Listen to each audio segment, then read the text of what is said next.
எந்தை வளங்குழி நாடி ஞான சம்பந்தன் செந்தமிழ் உண்டு இசைபாடும் ஞானம் அல்ல அடி சேர்வது ஞானம். நிறைய அன்பர்களுக்கு நிறைய எதுவுமே அடியாதவருக்கு பாடும் பணியே பணியாய் அருள்வார் மரபாது உன்னை பாட பணியாயே சொல்லுங்க. அப்பசாமிகள் ஐஎஸ்ஆ சொல்லியிருக்காரு. அப்பசாமிகள் உலாபணிதான் இசைதா சொல்லுவாங்க.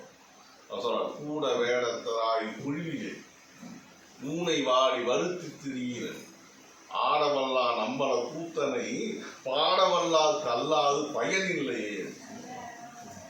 இந்த ஊனை வாடி வருத்தி திரிதான் பயனில்லை. திருமணத்தை சேர்ந்ததான பயன்றாரு. இதெல்லாம் ஒரு படிநிலைகள். இதோட சிறப்பு இருக்குது. அவன் பாடும் பணியே பணியாய் வருவார் மறவாது உன்னை பாட பணியாய சொல்வார். நீ நாளும் நன்னெஞ்சே நினைகண்டா யார் அறிவா வாழ்நாளும் சாராலும் சாய்காட்டென்றுமாக்கே பூண்டாலும் தலை சுமப்ப புகழாமல் செவிகேற்ப நான் நாளும் நவீன்று ஏற்ப பெறலாமே நல்வினையே. ஆனா அவனை இறைவனை பிடிக்கணும்னா எங்க ஊர்லாம் சொல்லணுமா ரெண்டு விஷயம். அடியாத பார்த்தா விடக்கூடாது. முடிச்சுக்கிறேன். அடியாத பார்த்தா விடக்கூடாது. வர்றது நடமாடும் சிவம். அந்த நடமாடும் சிவம் எப்படி வரும்னு தெரியாது. வேளத்துல தான் வரும். அந்த சிவத்தை விடக்கூடாது.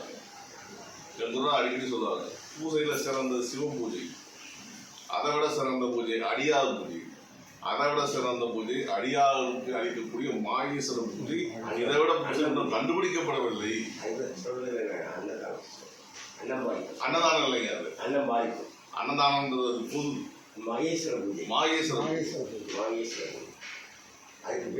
ஒரு நீர் பூசணம் ஒரு அன்பு கொடுத்தீங்கன்னாக்கா 3 பவுனம் சாப்பிட்டது நீர் இருந்தும் திருமந்திரம் சொல்லுது. கண்டது சிந்தை தபோதன தாமகிழ்ந்து உண்டது 3 பவுனம் உண்டது கொண்டது 3 பவுனம் கொண்டது என்று எண்ணிசை நந்தி எடுத்துரைத்தானே. ஆறிடும் வேள்வி அருமறை நூலவர் கூறிடும் அந்தன கோடி பேர் உண்பதில் நீரிடும் தொண்ட நினைவில் ஒரு பிடி பேர் எதுவாருங்க.